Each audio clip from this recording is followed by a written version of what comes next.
I want to talk to you about this Knicks loss, 112 to 115 by the Memphis Grizzlies in overtime loss. Uh, we had every opportunity to seize this game in the fourth and the overtime and didn't come out on top.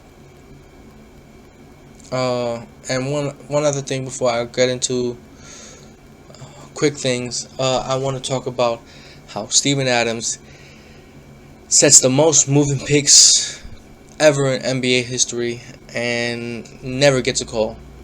That's it. That's all I want. I'm not gonna chalk it up to that's the reason why we lost, but that's a big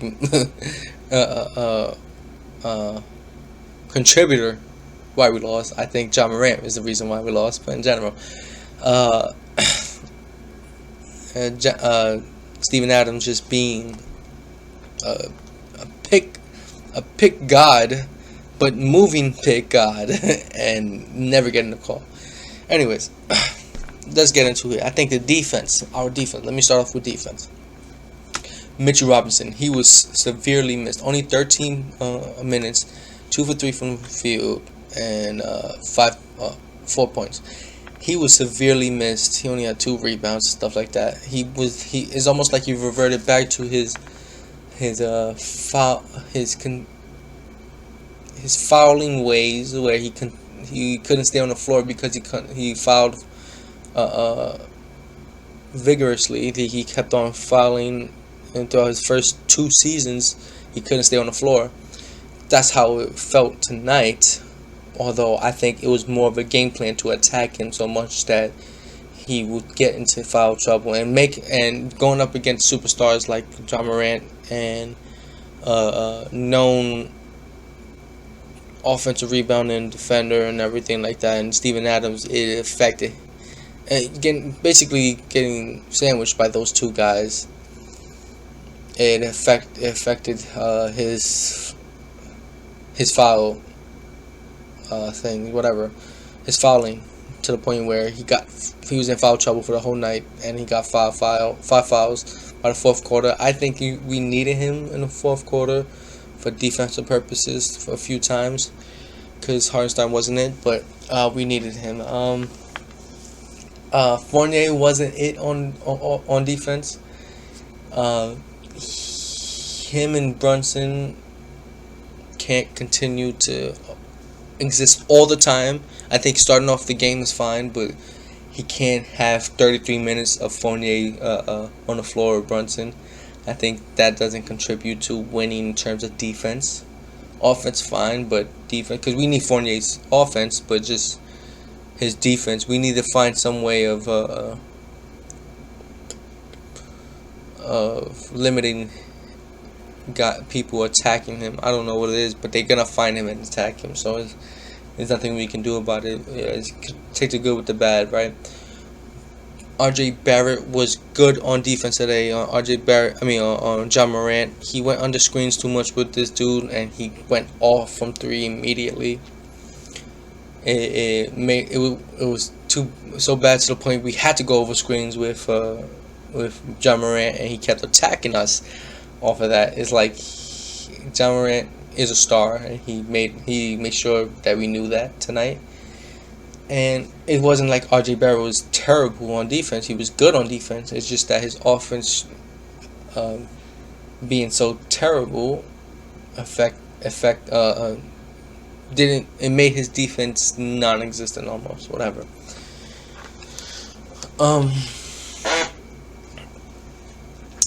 So overall, as defense is concerned, and then Hartenstein not being a good defender because John Morant continuously attacked him. Whatever. I think we need to do better on defense as a unit. Help Mitchell Robinson not get into foul trouble as much. Because Hartenstein played 40 fucking minutes. Mitchell Robinson played only 13. This is not good. We need more minutes from Robinson than Hartenstein in terms of defense, and I think Hartenstein is going to end up playing. Sometimes going to end up playing closing minutes, but I just think we need a lot of Mitchell Robinson because he could have affected a lot of what they've done on the floor if he was on the floor. Well, you could chalk that up sometimes to be him not having the benefit of the doubt on calls and stuff like that. But as defense is concerned, we didn't do too terrible. We just couldn't stop. What's his name? John Morant. Although I didn't like and I'm pretty sure this was the game plan, but I didn't like that we helped off of those corner threes, like Obi, Randall, RJ, Brunson, all these guys that Fournier, these guys that helped off of corner threes so much that they kept finding those guys from corner threes and they just kept knocking it down. That's the shortest three. That's easy for these guys. NBA players and 3-point shooters that they continuously make, bro. It's like, why help off of those threes? Like, I don't know. It's just, anyways. But that was the game plan. I'm pretty sure, because they're not doing it without without Tibbs say so. I think we should have done better on those type of things. Too late of a contest. I think going to show yourself and going over to help too much is two different things. Where doing too much you're gonna be too late on these contests. Where showing yourself, you can show yourself, throw a hand over there, and run and take 2 steps back to your man as the ball is going, or something like that. Like you need. It's all about timing with these type of things, and I think it will get better. Their defense will get better with time. It's all about chemistry and everything like that. But I just think it was not on point tonight. The second half, it was actually better, but I think it was more. You can chalk it up to them not hitting threes as much, something like that. But I just think their defense wasn't as on point tonight as it should have been. They missed 2 guys. What's the name? Jared Jackson Jr. and Dylan Brooks. We missed one guy that maybe it's now Jared Jackson Jr. level, but I would say he's closer to Dylan Brooks level with his defense and offense. He's a defensive and offensive player, Dylan Brooks, just like Quentin Grimes, defensive and offensive player, right? And he's a big contributor to this team and what they do. So yeah, those are my thoughts on overall game. Let's go on to first I want to go team stats, and 44-42 field goals made, 109 field goals attempted, 108 field goals attempted by Memphis. We out field goals made them, or whatever, by 2. Field goal percentage, we outdid them by 2. 3-point percentage is where we got hurt, 17 by them and 9 by us.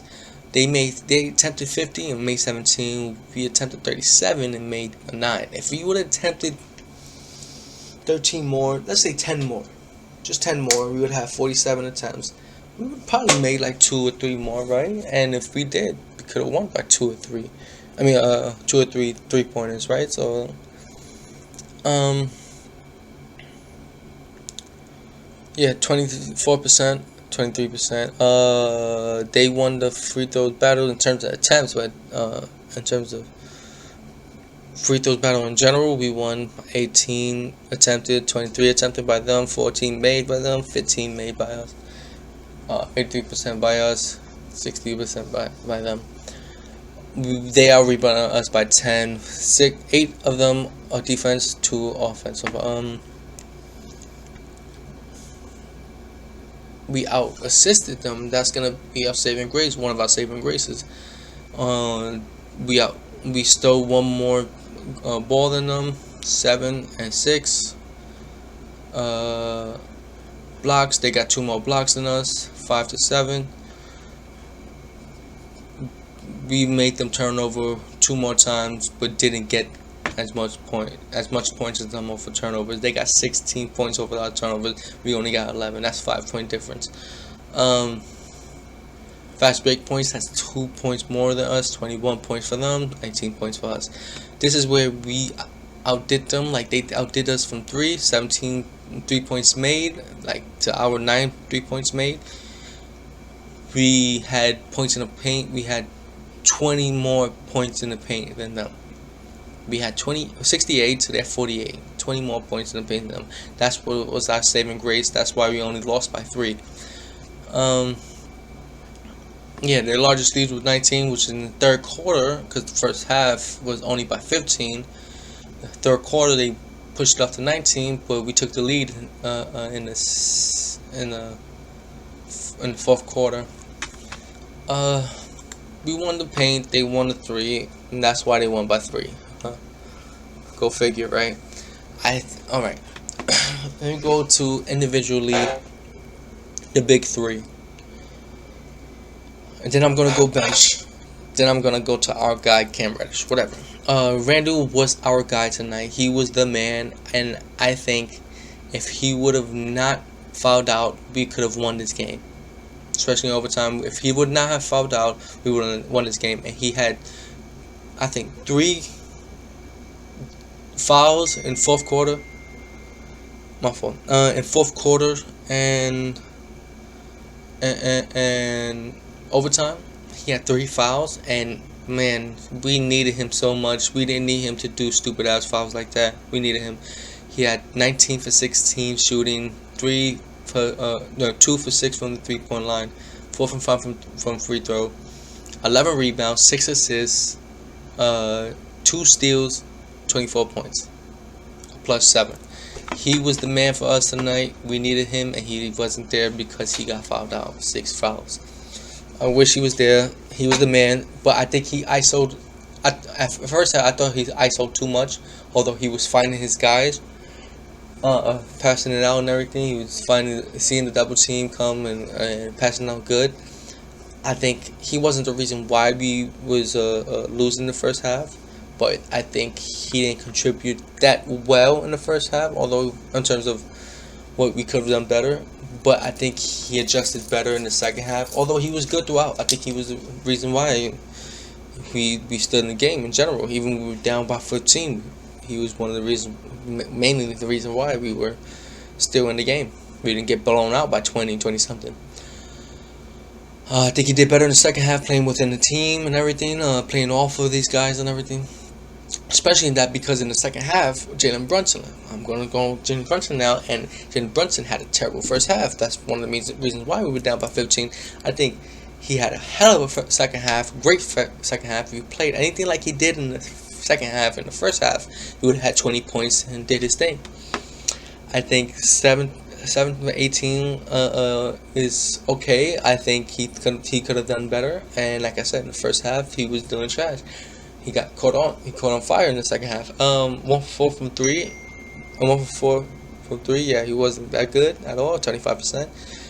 9 assists, 6 rebounds. 9 assists is really fucking awesome. He led the team in assists. I didn't realize that until later on, where I looked at the box score and I was like, oh shit, he led the team. I didn't expect that. 0 turnovers. That's what I like. The assist to turnover ratio. I think he could have done better with his shot selection. I think shot selection was the biggest thing for these guys, especially in the first half. But the biggest thing for these guys is all about finding the best shot possible, and these guys weren't doing that consistently. And I think Jalen Brunson did that better in the second half. Fournier wasn't all that. I think he, like I said, he did good offensively, but defensively he wasn't it. RJ Barrett. I never saw a terrible, especially in terms of expectations of Barrett. I never saw such a terrible game from Barrett. He had 8 rebounds, fine, but 3 assists, 11 points, 3 for 18 shooting from the field, 0 from 6 from 3, 5 from 6 from free throw from the free throw line. But that's fine, it's great. But you should not be shooting like this, like 3 from 18 and 0 from 6 from 3. You should not be shooting like this. I'm not expecting you to shoot like this all the time. I know, and it's always been like this since he's been in the league, that he gets better as long as he keeps playing, right? The more he keeps playing, the better he becomes. But he's to me, he's more second half of the year player. He's a better player in the second half of the year than he is in the first half of the year. But overall, he gets better gradually and throughout the season.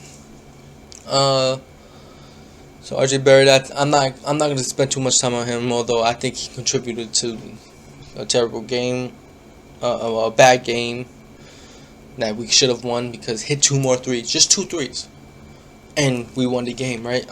But yeah, RJ Barrett, I'm not expecting him to have games like this too much. So let's see if he gets better.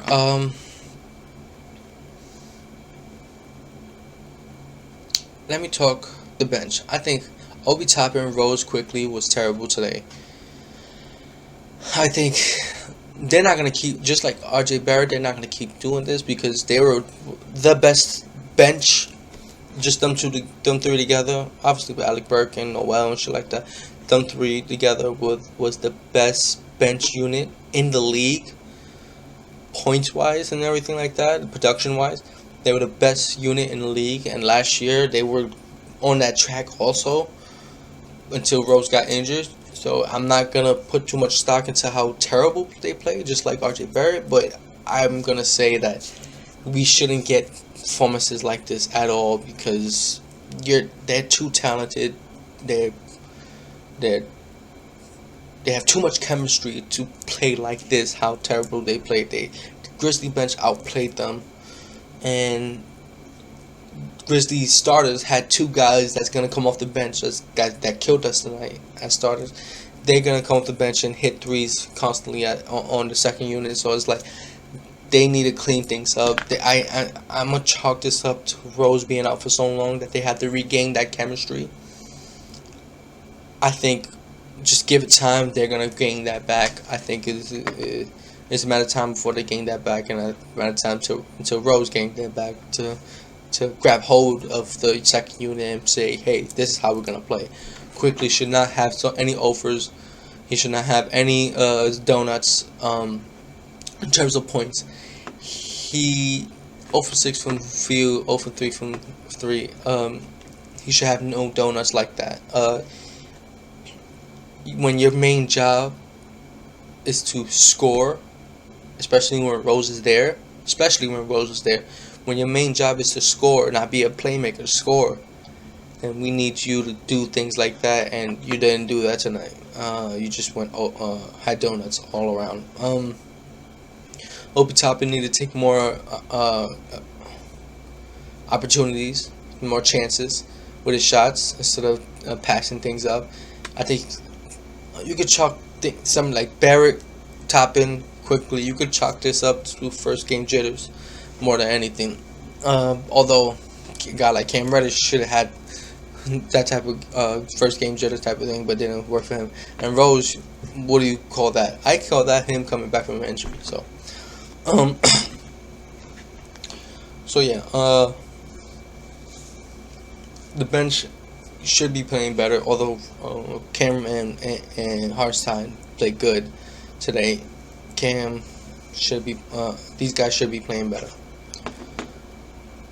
Let me just quick bit on Hartenstein.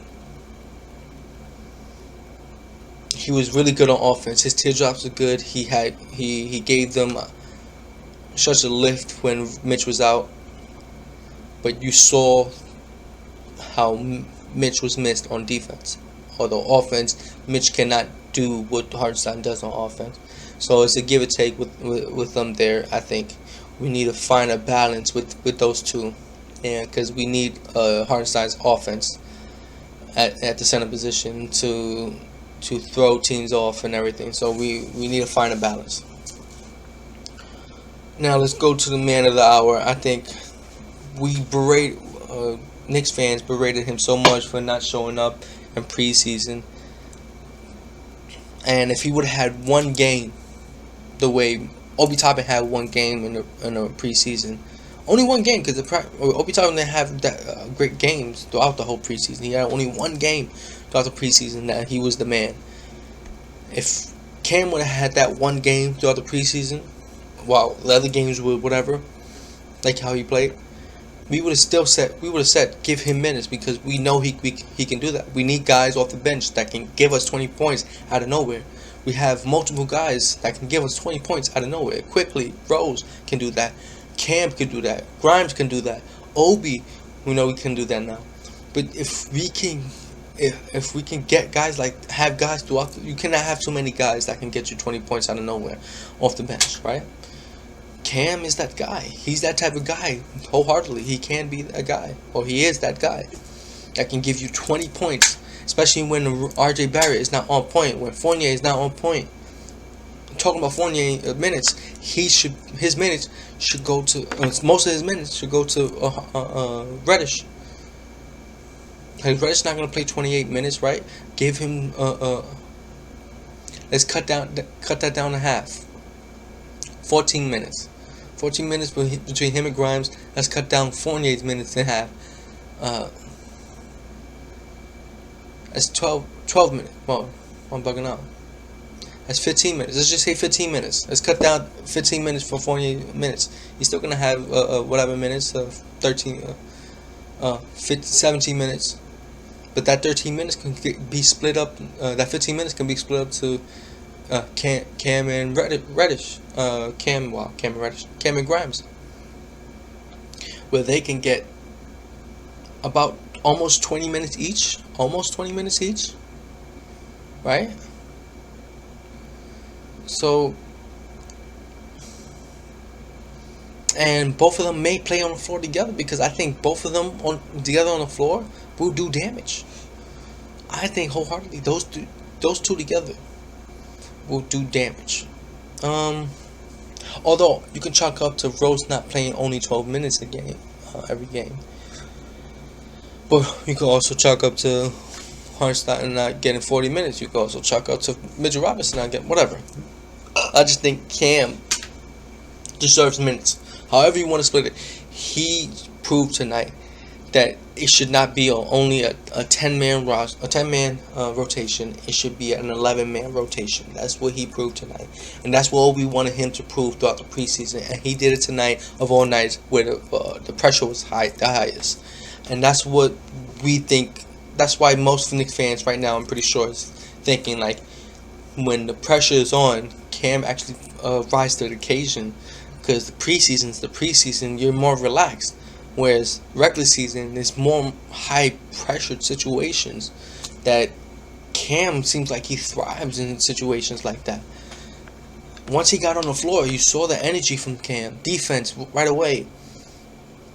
3-pointer right away. Another 3 right away. And then defense continuously.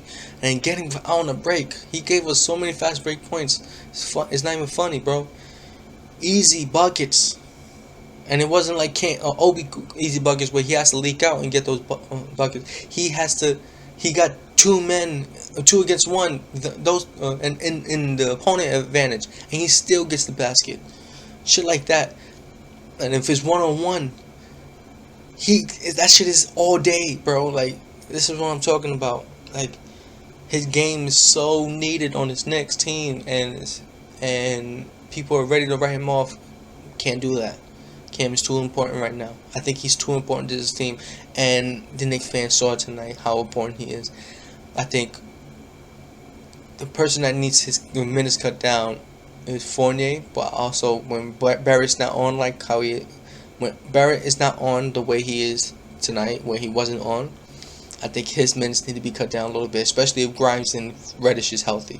I think those two are gonna need minutes. It's not like Grimes or Reddish is gonna have nights like this all the time, so he may not be on point also, but you still need to give him minutes in general. 10 minutes, see if he's on in those 10 minutes, then extend those 10 minutes.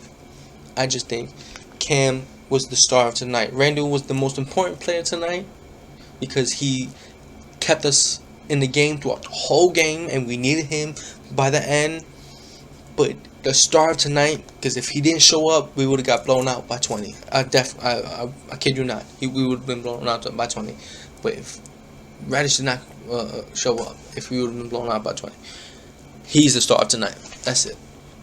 Our next game is against the Pistons. Yes, the Pistons. And after that, let me see. Pistons, Orlando, Charlotte. I'm not saying any of those cakewalks because they have talent throughout, but I think we're a better team than all 3 of them. Overall team. So let's just see.